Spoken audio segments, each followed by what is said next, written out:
Hi, this video explains how to renew a book online without coming to the circulation desk. First thing is to get to the library website.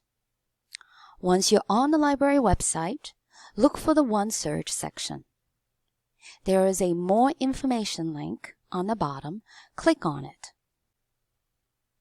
Once you do, you're going to see our Kingsborough OneSearch interface. You will need to get into your library account by going to Sign In.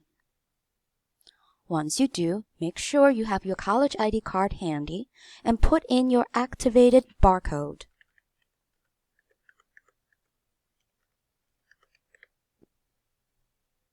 For those who don't know, your password is usually the same as your barcode unless you changed it at the circulation desk previously.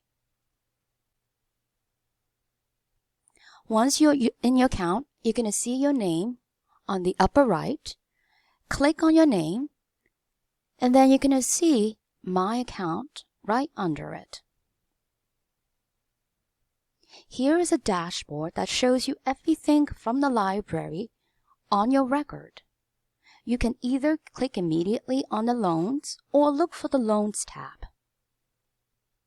Here's the book that I have currently out, and if I need to, this is where I renew the item.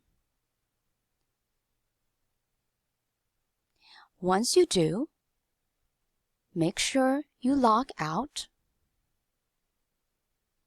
And that's it. That's all you need to do to renew your item on the computer.